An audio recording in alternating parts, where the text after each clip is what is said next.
Ever since the Thunderbolts got announced at Comic-Con, I have been waiting impatiently for the day to come when Marvel finally revealed the movie's roster to us, for the greatest anti-hero and villain roster to be assembled in the MCU's version of the Suicide Squad.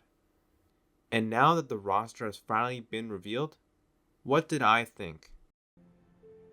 Perfection. It's beautiful.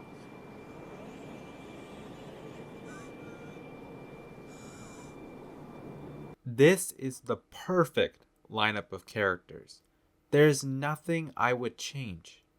But there are those in the Marvel community who disagree, who believe this roster is terrible, that it's missing several important characters, and worst of all, that all of the characters who are on the roster are more or less the same as one another in regard to their skills, abilities, and backgrounds. Are you having a laugh? What? You just said each member of the team is chosen for their unique abilities. He does exactly what I do, but better.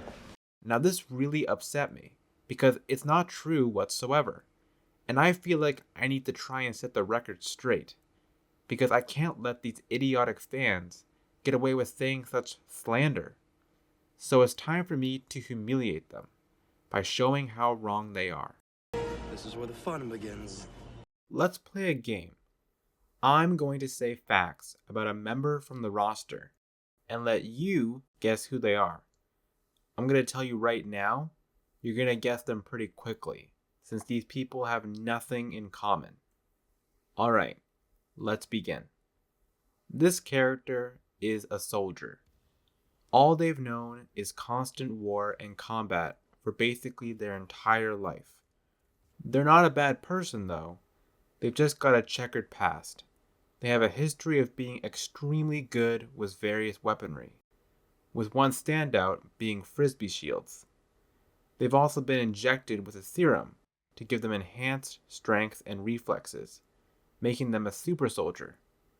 But being a hero has its cost and sacrifices, and this individual knows it well, as they recently had to say farewell to their best friend, with it being likely that they never see them again. And yet, despite giving their all for their country, they were cast out and rejected following a viral incident.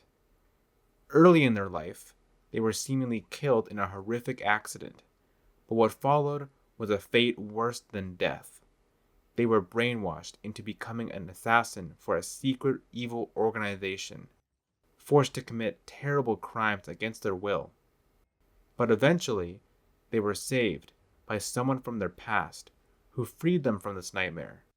Now, a reformed individual who has made amends with their past demons, this person is ready to start the next phase of their life as a hero that does the right thing. They would have been further along this path of redemption, but they were gone for 5 years. So, at this point, you've obviously guessed that I'm talking about Bucky, because every single fact I just said is unique to him and him alone. It's what makes Bucky who he is. No one else on the team could share any of these traits or facts. But maybe you're not quite convinced. Perhaps you want another round of this game to be sure I'm right. So let's play it again. I'm in no rush. I could do this all day. This character is a soldier. All they've known is constant war and combat for basically their entire life. They're not a bad person though. They've just got a checkered past. They have a history of being extremely good with various weaponry, with one standout being frisbee shields. They've also been injected with a serum to give them enhanced strengths and reflexes, making them a super soldier. But being a hero has its cost and sacrifices, and this individual knows it well, as they recently had to say farewell to their best friend, with it being likely that they'd never see them again.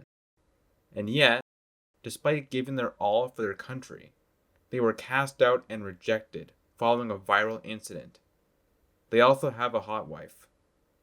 So, I am, of course, talking about John Walker, the US agent.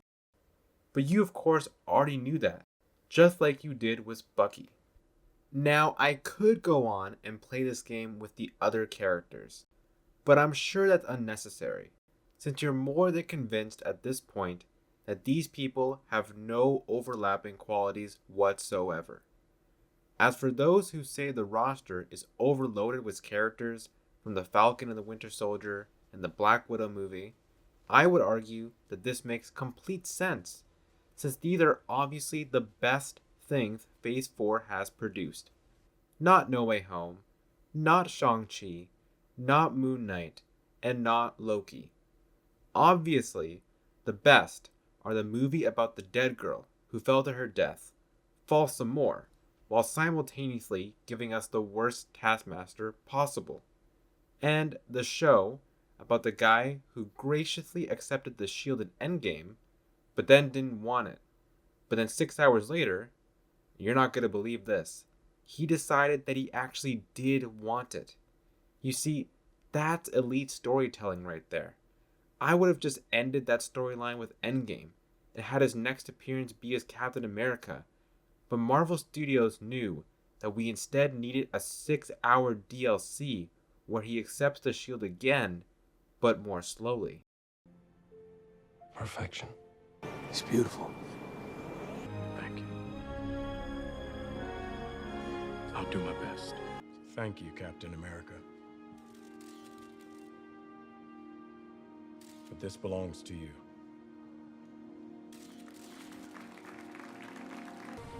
How'd that work out for you?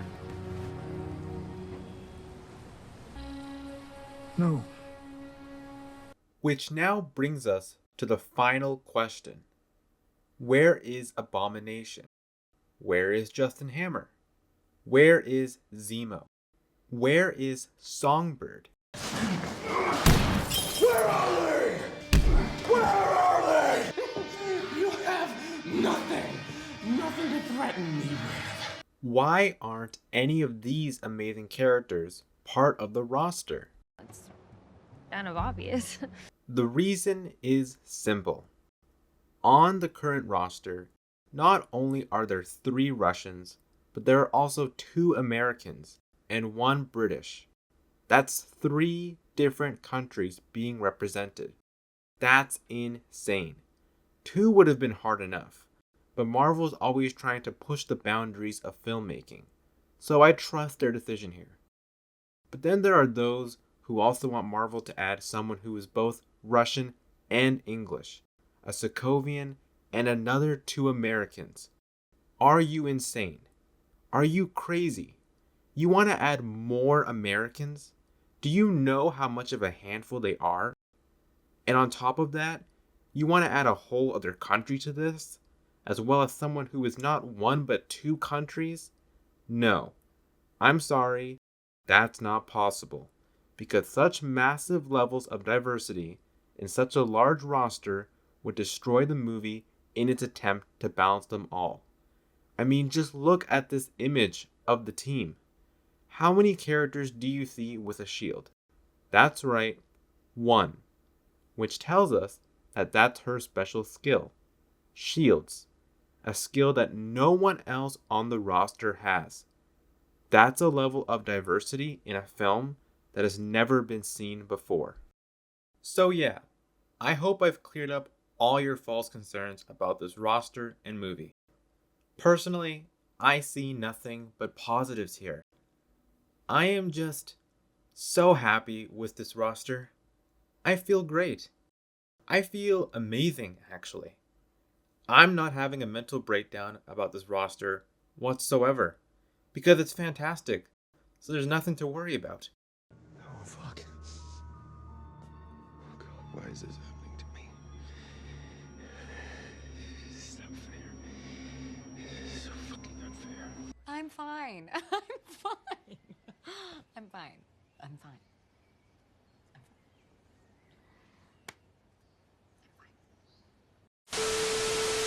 Don't worry. I'm gonna tell you where they are. Both of them. And that's the point. You'll have to choose. No! No! No, not me! Why are you coming for me? No! It's It's okay. It's all right. Listen. Some.